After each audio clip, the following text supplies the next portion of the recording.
When Diego broke off our engagement for an innocent college girl, I agreed. Everyone in Beijing's elite circle laughed at me. A carefully cultivated future daughter-in-law of a wealthy family had actually been pushed aside by an ordinary person. They did not know that to destroy a giant ship, all you had to do was make it sail onto the wrong course. Without the restraint of the engagement, I could finally swallow his family's company, D Group, without any burden. Oh, and I had to thank that college girl too. If she had not kept getting irrationally jealous and ruining all of Diego's collaborations with female CEOs, that ship would not have sunk so quickly. 2 years later, when I walked into D Group wearing haute couture, the amazement and nostalgia in Diego's eyes were not fake. He smiled decadently. You won. After all these twists and turns, you finally proved to me that you're still the one most suited for me. Let's get married. My fingertip tapped lightly on the acquisition contract, and I smiled. Sorry. I'm not interested in stealing men. I'm only interested in stealing men's livelihoods. Chapter 1. Diego appeared at our engagement banquet holding that girl's hand. His voice traveled through the microphone, clearly reaching every corner of the banquet hall. Everyone, today, I want to announce something. My engagement with Julia ends here. As soon as those words came out, the entire room erupted in shock. I stood opposite him, with only 3 layers of champagne tower between us. The voices around me blurred into chaos. I could not hear anything clearly. Only the tiny sound of bubbles bursting in my glass was terrifyingly clear, one after another, making my chest feel tight. Diego did not look at me. All his attention was on the girl beside him. I knew that girl. Her name was Lily, in the report my secretary had submitted a week ago. She had been mentioned. She was a poor student from the mountains whom Diego had sponsored in his personal name. In the photo, she wore a washed-out school uniform, her eyes clear, carrying a kind of innocence untouched by the world. At the time, I had only glanced at it once before throwing it into the shredder. An insignificant person. At this moment, she had changed into a plain white dress, but she still looked the same, timidly hiding behind Diego, as if none of the luxury here had anything to do with her, and she was a little deer who had wandered into a world of fame and profit by mistake. Diego tightened his grip on her hand, as if trying to give her endless strength. He finally turned his gaze to me and called me by my full name. Julia. I'm tired of it. Tired of that businesslike air about you. As if you're calculating with precision at every moment. Tired of every conversation between us feeling like a business negotiation. When I'm with Lily, I finally feel alive. Pure. I did not speak. Under hundreds of gazes mixed with sympathy, mockery, and the desire to watch a good show, I simply took off the engagement ring on my ring finger and gently placed it on the dining table covered with a white tablecloth. Then I picked up my glass and raised it toward them. Diego. Miss Lily. I wish you both happiness. After saying that, I drained the champagne in my glass and turned to leave. My calmness had clearly exceeded Diego's expectations. Perhaps he had imagined that I would become hysterical, question him, break down. Only then would it satisfy his tragic script of pursuing true love and breaking free from shackles. But my clean departure made him look like a clown directing and acting in his own show. Julia. Stop right there. He shouted angrily. What trick are you trying to play now? I'm warning you. Don't think I'll believe you just because you're acting like you don't care. You're not allowed to touch a single hair on Lily's head. His voice was stretched tight, as if I were already a madwoman preparing to carry out vicious revenge. Behind him, Lily revealed an even weaker and more helpless expression at just the right time. Her eyes turned red as she clutched Diego's sleeve, as if I were some terrifying monster. I did not pause. I only lowered my eyes and glanced at my empty ring finger, then tugged the corner of my mouth. Don't worry, I never waste energy on things that have nothing to do with me. Chapter 2. On the way home, my mother's face was ugly to the extreme. Useless things. I spent more than 20 years teaching you, shaping you into the perfect wife for an heir. And this is how you repay me? You couldn't even keep hold of a man. Her voice suddenly rose. Because of her anger, her tone became somewhat distorted. A wild girl who came out of nowhere defeated you. Our family's face was completely lost today because of you.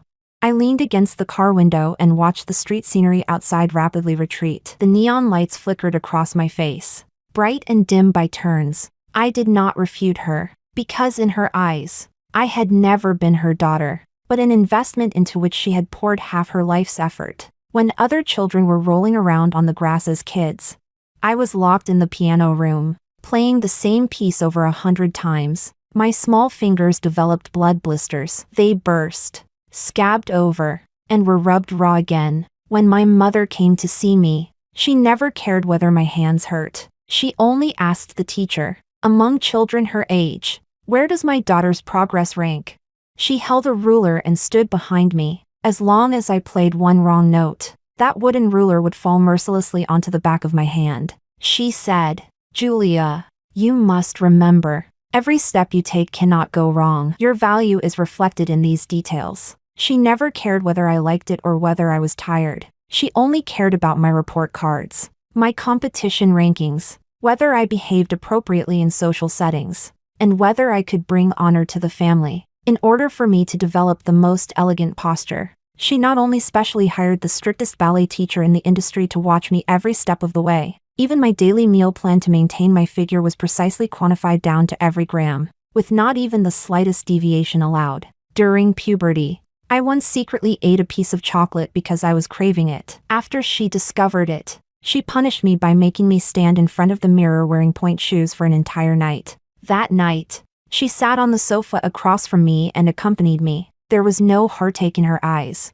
only a supervisor-like scrutiny. She required me to master 4 languages, not merely for communication, but so that in my future husband's family, I could handle any international occasion with ease and become my husband's most capable support. She made me study finance, business management, and even psychology. It was so I could understand people's hearts, understand financial statements, and firmly hold on to my husband's heart and money. Music, chess, calligraphy, painting, tea ceremony, floral art, horseback riding, golf, everything that high society prided itself on, I had to excel at. I maintained a smile at all times, behaved elegantly, and spoke appropriately. I could not have the willfulness and temper of an ordinary girl. Because a product was not allowed to have flaws, I became the other family's child everyone spoke of, the model for all socialites. The marriage alliance with D Group was the deal she was most proud of.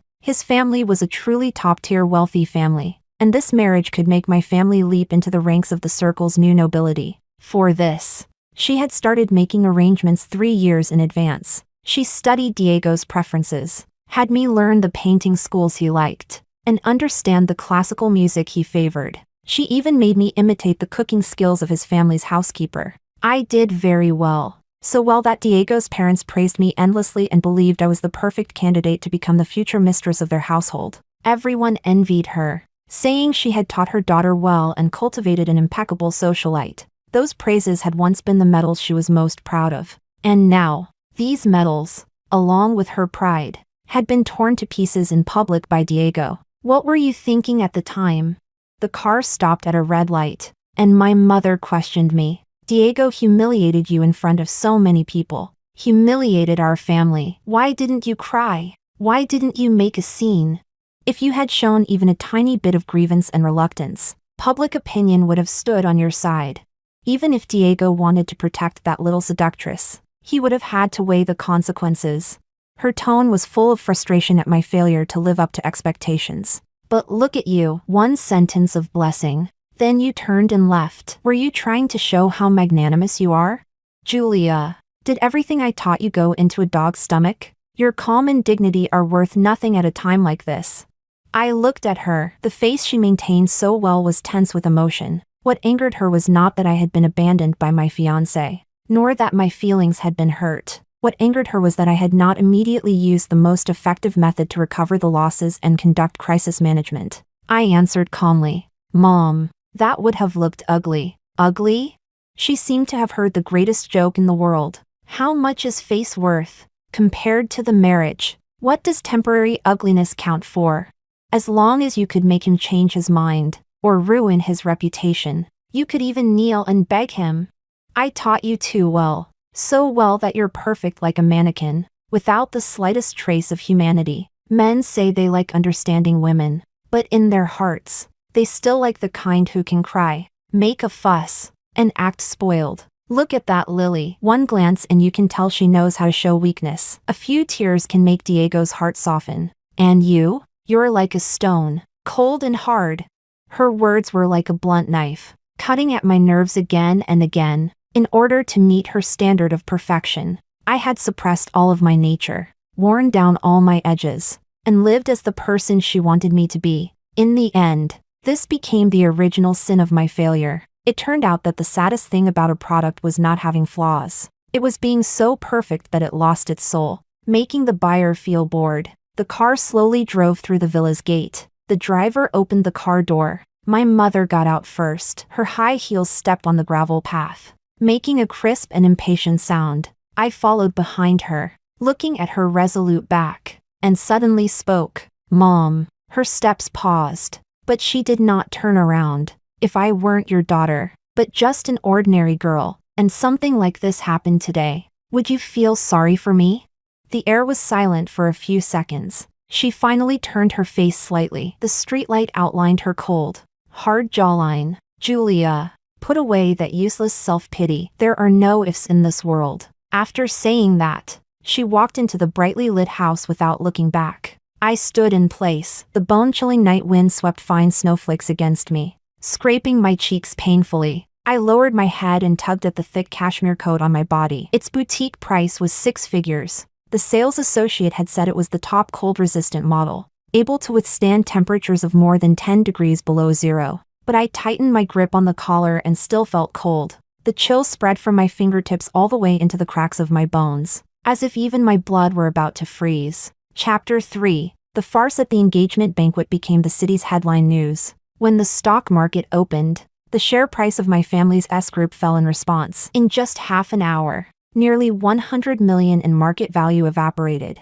The news that D Group intended to withdraw its investments spread through various channels, stirring up a storm and spreading through the circle like a virus. Every call from our business partners became cautious and distant. Overnight, S Group fell from the would-be protagonist of a powerful alliance into a joke for high society to laugh about after dinner. In the living room, my father, Nestor, was sitting in the main seat, leisurely tasting tea. Beside him sat a young man whose brows and eyes somewhat resembled his, though he looked gloomier. That was my father's illegitimate son, whom he had kept outside. Ethan, my mother, Monica, who had just finished a full day of shareholder meetings, still had flawless makeup. Only the dark circles beneath her eyes revealed a fatigue she could not fully conceal. She looked at that young man, her gaze like ice. Nestor, what do you mean by this?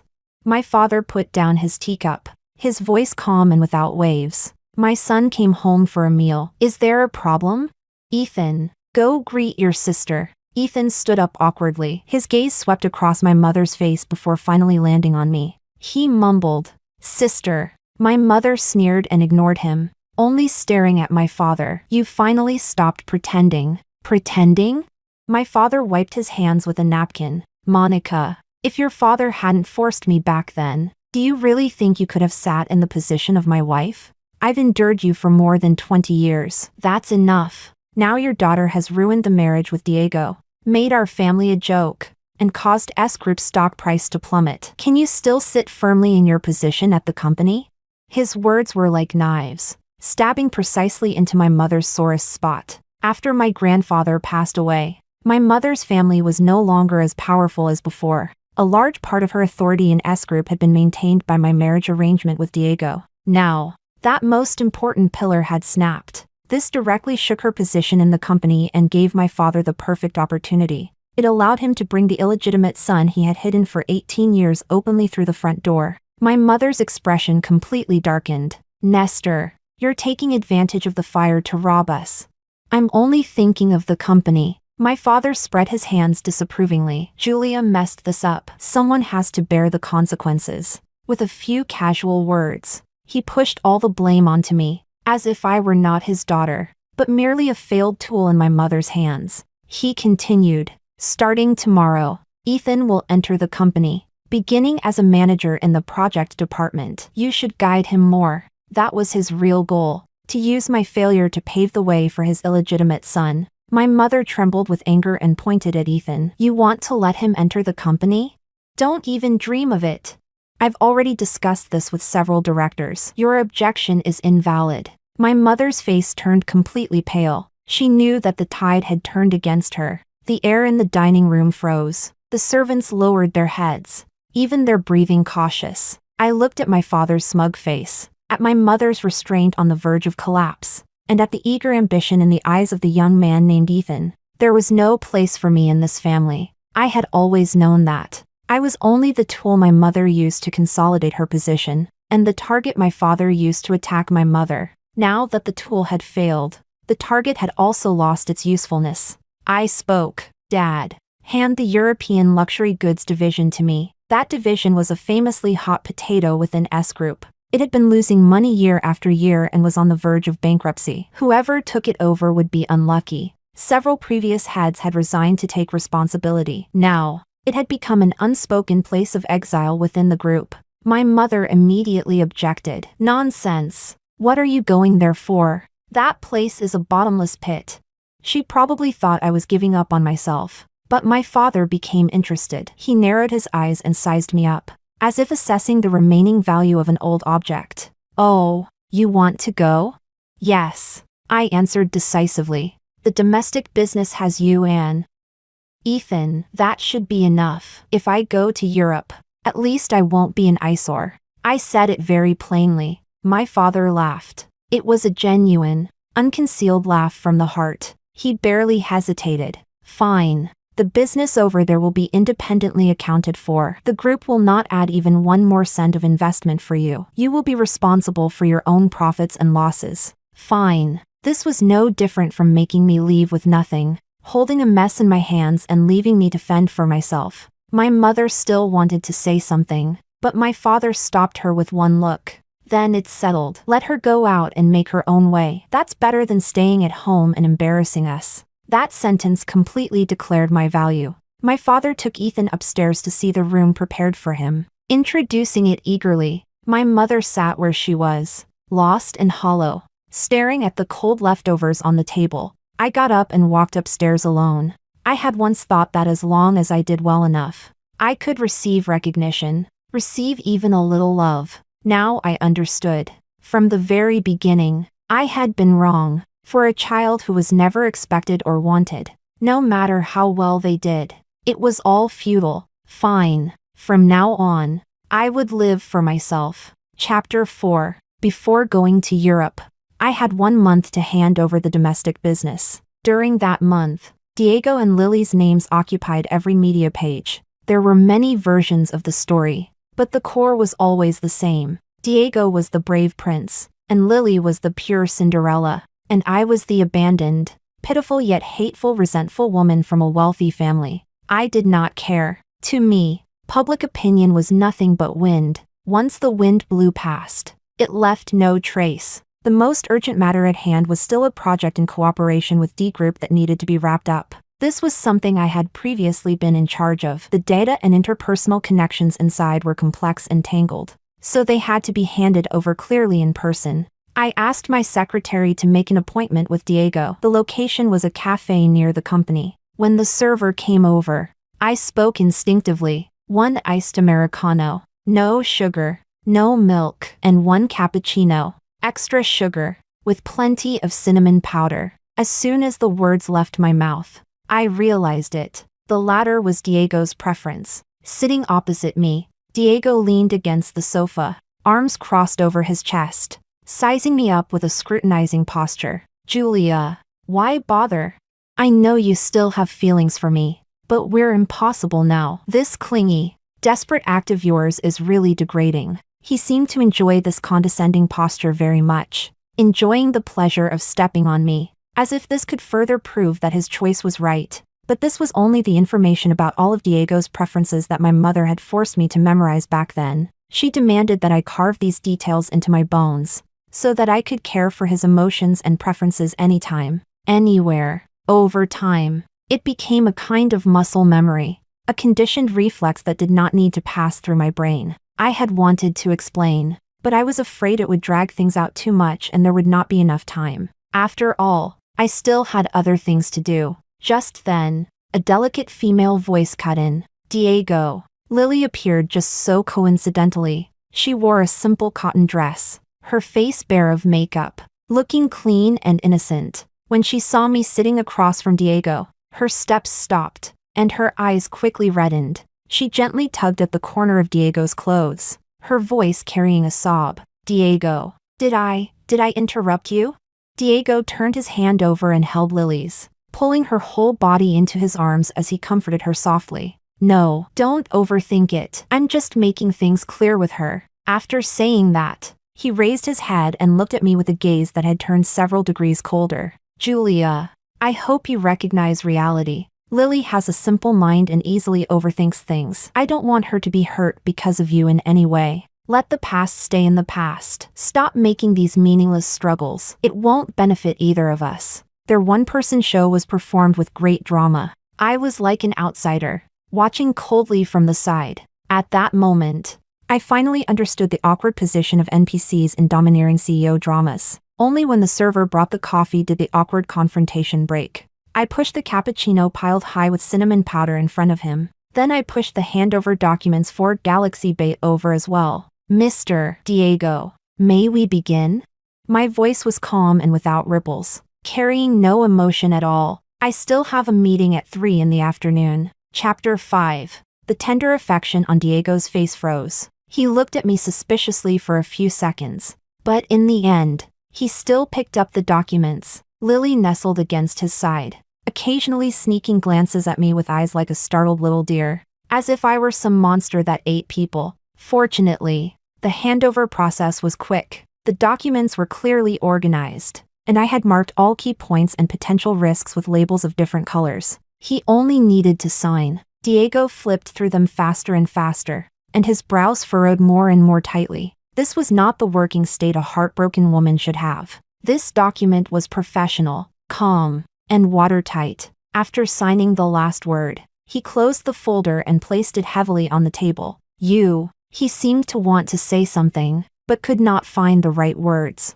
I did not give him the chance to organize his language. Pleasure working with you, Mr. Diego. I stood up and picked up my bag. From now on, regarding this project, please contact my assistant directly. After they left, the cafe returned to quiet. I picked up my iced Americano and had just taken a sip, when a sharp voice sounded behind me. Julia, I really didn't expect you to be this good at enduring. I turned around. It was Zoe, a rich young lady who had once followed me around every day because I was Diego's fiancé, calling me Julia more affectionately than anyone else. At this moment, she had her arms crossed, her face full of mocking amusement as if watching a good show.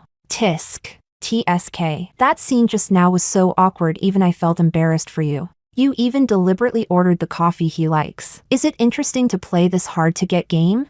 Actually, I really don't think you need to do this. Men, you know, when they stop loving you, they stop loving you. The more you can't let go, the uglier your posture becomes. Look at the way Diego looked at you just now. Honestly, if I were you, I would have already found a crack in the ground to crawl into. Her words buzzed in my ears like flies. I looked at her and suddenly smiled. I picked up the cappuccino exclusively meant for Diego and handed it to her. Do you like it? I asked. Zoe froze, not understanding what I meant. I pushed the cup a little farther forward, my smile unchanged. This cup of coffee, along with Diego himself, since you want them so badly, I'll give them both to you. Go on, see whether he'll also give you a title of breaking free from shackles and pursuing true love, just like he did with me. Zoe's face instantly flushed the color of pig liver. I withdrew my hand, placed the cup steadily on the table, and turned to leave.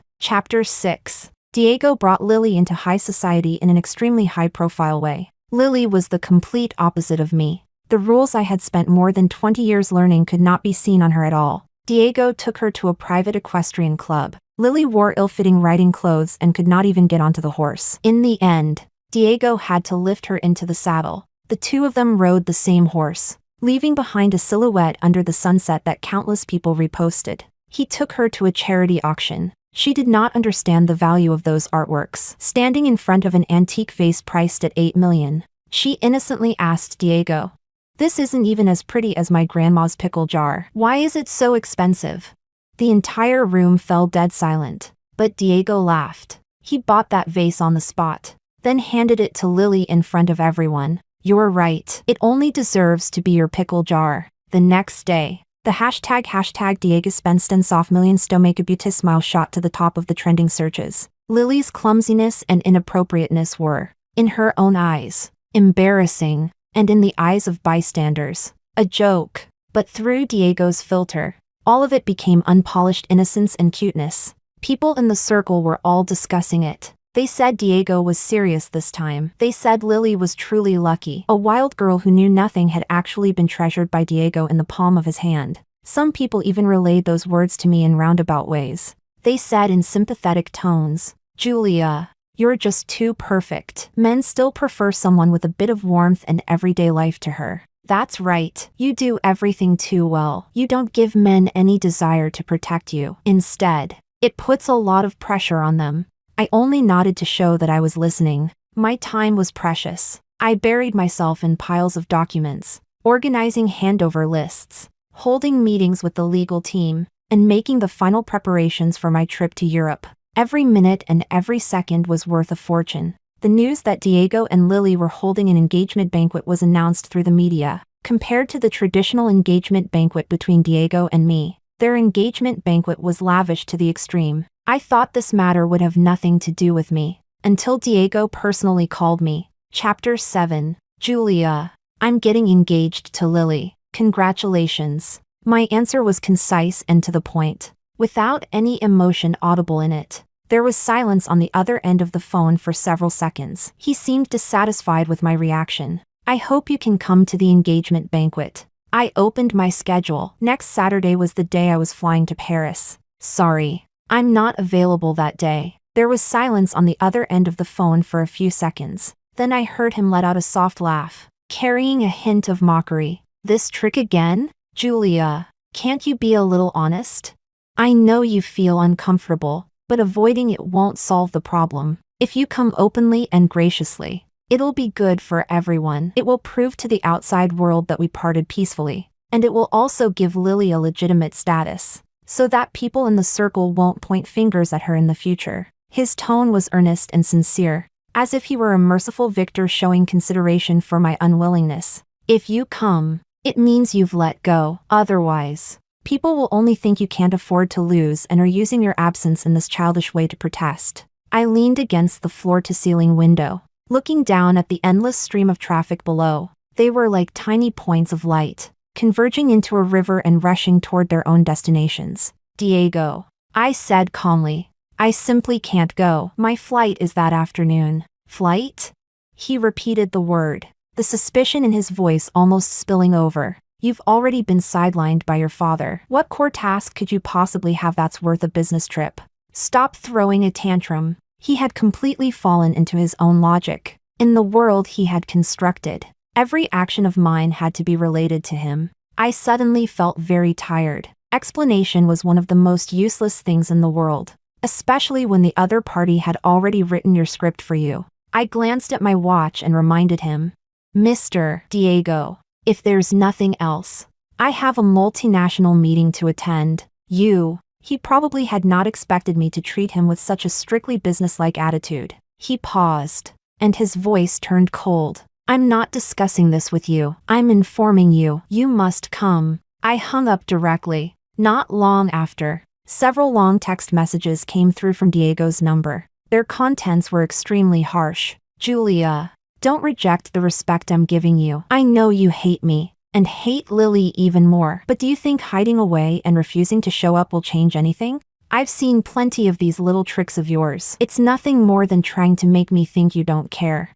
then making me feel guilty. Let me tell you, that's impossible. I'm sending you an invitation to give you a chance to exit with dignity. I hope you can come and sincerely bless us in front of everyone. That way, people won't gossip about Lily behind her back, and it can be considered giving her a legitimate status. Do you understand? This is good for you too. At least it will let you preserve the last bit of face you have left in the circle. After reading them, I deleted the messages, because I truly did not care about him. On the day of the engagement banquet, the whole city was watching. Diego's family booked the most prestigious Sky Garden hotel in the city center, and the media had been waiting in full force with their cameras since daytime. On social media, live streams and discussions about this engagement banquet of the century flooded everyone's screens. Almost everyone was looking forward to my appearance. They wanted to see whether I would attend in full dress, forcing a smile, or whether I would appear lost and miserable, in utter disarray. They had even designed hundreds of possible entrances and revenge scripts for me.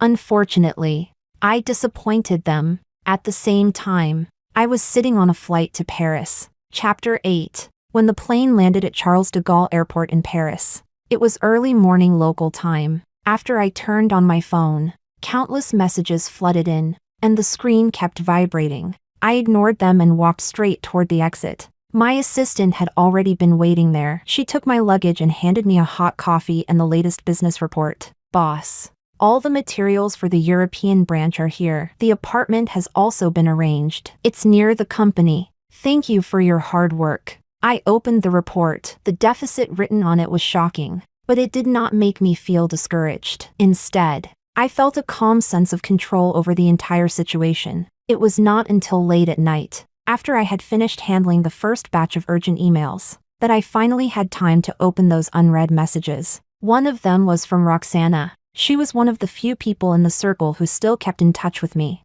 We could not be considered close friends, but we both appreciated each other's sense of proportion in handling matters. She sent me a photo from the engagement banquet. In the photo, Diego was lowering his head to put a ring on Lily. The flashlights surrounded them, making it look like a perfect fairy tale. Roxana's message followed immediately. Julia, you were right not to come. Diego was distracted the entire time. When he toasted, his smile looked worse than crying. His eyes kept glancing toward the door. He definitely thought you would go. He wanted to see you heartbroken, but in the end, you didn't take him seriously at all. His little vanity wasn't satisfied. So how could he possibly be happy? I looked at the photo. Diego's side profile was indeed tense, without the slightest hint of joy. Of course, I would not flatter myself by thinking that he felt disappointed because of my absence. He was merely annoyed that I, the most important audience member, had not appeared. It made the drama he had carefully arranged, the one meant to show him breaking through shackles and pursuing true love, lose its most crucial reaction shot, becoming ridiculous and incomplete. Roxana sent another message. Honestly, I still can't figure it out. You two were such a good match. A match made in heaven. How did you end up separating? If he's with a woman like Lily, someone who can't even stand on a proper stage, he'll regret it sooner or later. Would he regret it? I could not answer that question. Perhaps when he realized that after the passion of love faded, only a mess remained, he might feel a moment of regret. But what did that have to do with me? I never regretted anything, because Diego and I were fundamentally not the same kind of people. What he pursued was emotional value packaged as true love. What I wanted was real power held firmly in my own hands. To me, the engagement between Diego and me had been the fastest shortcut my mother had planned for me to obtain that kind of power. Now, that road had been cut off. I was simply choosing a more difficult road and starting over. Chapter 9. The European luxury goods division I took over was not so much a department as it was a complete mess. The last bit of money on the books had already been exhausted last month. The remaining employees were basically only waiting for the group to issue their final severance pay. The first thing I did was cut off all unrealistic expansion plans. I transformed the core of the business into two directions, providing unique private custom services for top European clients, and discovering and incubating talented emerging designers who lacked resources. I used everything that, over the past 20 years, my mother had cultivated in me as socialite skills. In her eyes, those things had merely been bargaining chips to help me marry into a wealthy family: artistic appreciation, multilingual ability, knowledge of European aristocratic lineages, and the connections accumulated through countless boring top-tier banquets. At this moment, all of them became my sharpest weapons. I personally visited the heir of an ancient textile family in Italy. In the end, with a cooperation model he could not refuse, I secured exclusive supply rights for top-tier fabrics. Then I flew to Paris to meet the highly respected Madame Levy. I spent the entire afternoon drinking tea with her and talking about her favorite Impressionist paintings. When she was worrying over her granddaughter's coming-of-age gown, I displayed at just the right moment the inspired sketches of a new designer we had signed. While my career advanced steadily in Europe, Diego was busy showing the whole world his earth-shattering love with Lily. He brought her into the domestic social circle, held grand banquets for her, and tried to shape her into a new socialite benchmark. He spent heavily to craft her public image, attempting to package her ignorance as purity. The turning point happened at a crucial business dinner for D Group. Diego wanted to secure a strategic partnership with the German manufacturing giant, the von Krupp family. For that purpose, he specifically invited the wife of the family's person in power, an elderly lady known for her rigor and love of classical art. At the banquet, Lily probably wanted to show how different she was. In front of Mrs. von Krupp, she pointed at an expensive abstract painting hanging in the banquet hall and said loudly, "I could paint this kind of messy painting too. I really don't understand why it's so expensive." And that painting happened to be the work of the contemporary artist Mrs. von Krupp admired most. I later heard the details of the scene from Roxana. Mrs. von Krupp's expression changed on the spot, but Diego only treated it as Lily being innocent and lively. He smiled and smoothed things over, even echoing, "Lily is right." He thought his doting affection could solve everything. He was wrong. The next day, the von Krupp family unilaterally announced that they were terminating all cooperation talks with D Group. The price of Diego's lovesickness was that his company missed the best springboard for entering the European market, and the stock price fell immediately, and I seized that opportunity. In my own name, I sent a formal visiting card to Mrs. von Krupp, along with an appreciation essay I had personally written on the early stylistic evolution of that abstract artist. 3 days later, I was invited to visit the von Krupp family's ancient castle. I did not mention business cooperation even once. I simply spent the whole day talking with Mrs. von Krupp about the art collection she took pride in. When I left, I had obtained the strategic cooperation letter of intent Diego had dreamed of. Chapter 10. When the news spread back to the country, Diego was furious. He probably never imagined that I, whom he had discarded like a worn-out shoe, would intercept him in this way. In his humiliation and rage, he began using his family's connections to encircle me commercially, cutting off several of my important raw material suppliers. This was an expected counterattack. I did not panic in the slightest. I turned around and formed an alliance with D Group's biggest domestic competitor, L Group. I opened up part of my European market channels to them. The condition was that they had to provide my brand with the highest priority support in raw materials and production lines. Immediately afterward, through my media friends in Europe, I quietly released some news. I packaged the inside story of D Group's failed cooperation with the Krupp family into a business case of a femme fatale causing chaos in corporate management. Then I fed it precisely to several domestic financial media outlets that loved chasing rumors. As soon as the reports came out, public opinion erupted.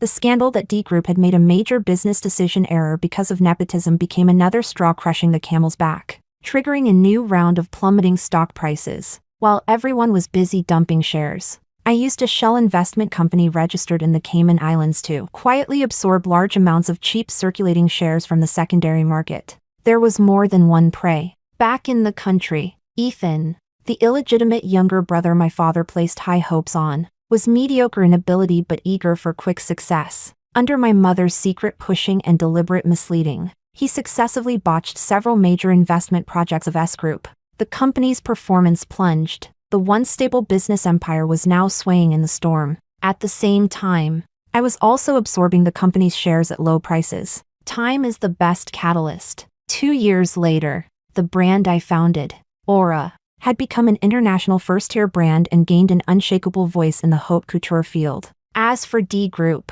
under my chain of attacks, the erosion from competitors, and its continuous internal chaos, it was long insolvent and had reached the edge of bankruptcy. S Group's days were no better. Dragged down by Ethan, it was left as nothing more than an empty shell. The once high and mighty favored son of heaven finally lowered his proud head. Diego took the initiative to ask to meet me at a restaurant we had once loved most. After 2 years apart, the vigorous sharpness he once carried had been completely worn away. The dark circles beneath his eyes and the slightly messy edges of his hair all revealed an exhaustion he could not hide. He no longer had his former arrogance. His words were sincere to the point of almost being humble. "Julia, I was wrong." He looked at me, his eyes filled with red veins. Only in these 2 years did I finally understand. Lily's so-called innocence can't withstand reality at all. She only causes trouble for me. Aside from crying and acting spoiled, she can't do anything. The only person who can truly stand with me and fight shoulder to shoulder is you. I was blind back then and pushed you away. As he spoke, he took a velvet box from his pocket and opened it. Inside was a huge diamond ring. Julia, can we start over? Marry me, together. We will definitely be able to bring D Group back to life. He thought that all my endurance, plotting, and careful planning over the past 2 years had merely been to prove to him that I was better than Lily. To win back his heart. How laughable. A few days later, my father and Ethan also came to me, in my office. One sighed heavily while the other hung his head in defeat. They lamented the hardship of the family business and counted out the company's messy debts. Finally, my father looked at me and said in a gentle tone he had never used before, Julia, in the past, Dad was wrong. Now, with the family in this situation, only you can save it. Come back. The position of company CEO will be yours, as long as you're willing to step in and integrate this mess that is S Group. Ethan echoed from the side, his face full of unwillingness,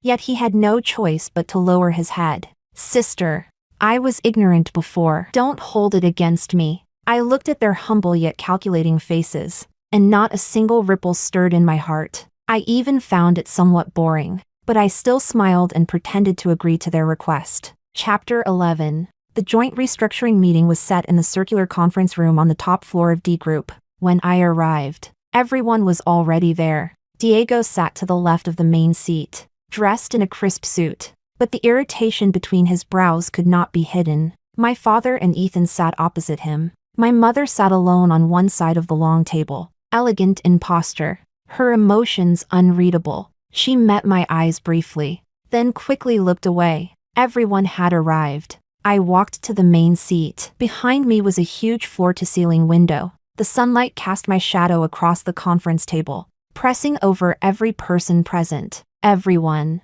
I spoke. My voice was not loud, but it was enough to make the entire room quiet down. Thank you for taking the time out of your busy schedules to attend this joint restructuring meeting regarding D Group and S Group. The large screen behind me lit up, clearly displaying the shareholding structure and asset report of a European company. The company was called Aura. Most people present recognized the name. It was a high-luxury brand that had risen to fame in Europe over the past 2 years, known for its precise investment vision and ruthless business methods. But they did not know who the actual controller of this company was. My lawyer stepped forward and pointed with a laser pen at a debt-holding agreement on the screen. As of last quarter, Aura and its affiliated investment companies, through the secondary market and debt transfers, have already acquired 53% of D Group's matured debt, becoming D Group's current largest creditor. A wave of sharp inhales sounded throughout the conference room. The composure on Diego's face instantly froze. He suddenly raised his head to look at me, his eyes filled with shock and suspicion. The lawyer did not pause and turned to the next page, which showed S Group's shareholding distribution chart. At the same time, through multiple offshore funds, we have accumulated 38% of S Group's circulating shares, together with the 15% of shares transferred by MS Monica. The total is 53%, which means absolute control of S Group has already been achieved. This time, even my father could not sit still. He supported himself on the edge of the table and stood up, looking at me in disbelief, then at my mother, and my mother nodded slightly to me. Everything was within our secret agreement. I looked around the room, at those faces that had once stood so high above others, and now all wore different expressions. In a steady voice, I announced the final conclusion. So today's meeting is not a negotiation, but a notification. I will use Aura as the main entity to acquire, merge, and restructure S Group and D Group. As soon as my words fell, the entire room became deathly silent. In just a few seconds, all color drained from Diego's face. He stared fixedly at me, as if trying to find the slightest trace of a joke on my face. But he failed. Meeting his gaze, I walked step by step to him. From my pocket, I took out the ring he had once used to propose to me. The platinum band shimmered coldly between my fingers. I gently tossed it upward, then caught it steadily. The chill of the metal touched my palm. His Adam's apple moved, as if he wanted to say something. but no sound came out. Mr. Diego, you've mistaken one thing. I bent down and leaned close to his ear, speaking in a volume only the two of us could hear. I have never been interested in stealing men. I'm only interested in stealing men's livelihoods. After saying that, I released my hand. The ring traced a small parabola and landed precisely in the bone china teacup in front of him. With a crisp ding, water splashed up, and ripples spread. Chapter 12. In the end, faced with absolute capital advantage, the restructuring plan passed without any suspense. D Group's core assets were split off and merged into the new group at an extremely low price. The remaining non-performing assets and massive debts were left to Diego himself. He was completely bankrupt. Overnight, he went from the favored son of heaven to the biggest joke in the circle. I heard that Lily moved out of their villa the day after he went bankrupt. She soon found a new target, another wealthy second-generation heir. She cried to others, saying Diego had deceived her, saying that she was also a victim, the innocence and fragility she relied on to survive, once stripped of the protection of money, seemed cheap and ridiculous. As for S Group, the first thing the new group announced after its establishment was organizational restructuring. The first layoff notice I signed was Ethan's. The reason was insufficient ability, poor judgment in past investment projects, and causing the company enormous, irreversible losses. When he was invited out of the company building by security, my father was standing by the office window, watching helplessly. As for my father, he received a new appointment letter, lifetime honorary consultant of the new group, a title with no real power, one that did not even require him to clock in at the company. The business empire he had poured his life's effort into, the one he had once wanted to pass on to his son, had now fallen completely into my hands. Apart from accepting it, he had no other choice. As for my mother, I fulfilled the agreement of our cooperation. On the new group's board of directors, I gave her a seat, as well as generous annual dividends. That day, after signing all the documents, she stood with me in front of the floor-to-ceiling window of the office. There was no embrace between us, nor any warm conversation. She simply looked at the endless flow of traffic outside. After a long while, she said softly, "It seems you did better than me." I looked at the blurred reflections of us, mother and daughter, on the glass and answered calmly, "You were the best teacher." Our relationship had changed from a failed mother and daughter into successful business partners. Perhaps that was the best ending between us. As night fell, I sat alone in the CEO's office. Beneath my feet were the countless lights of the city, dazzling like a river of stars. They had once thought perfection was my greatest failure. That Julia, always proper, always precise, always unable to make mistakes, was a boring, soulless, exquisite product. But they did not know, once this perfect work, painstakingly created to please them, broke free of its shackles and decided to live for itself, it would become their deadliest nightmare.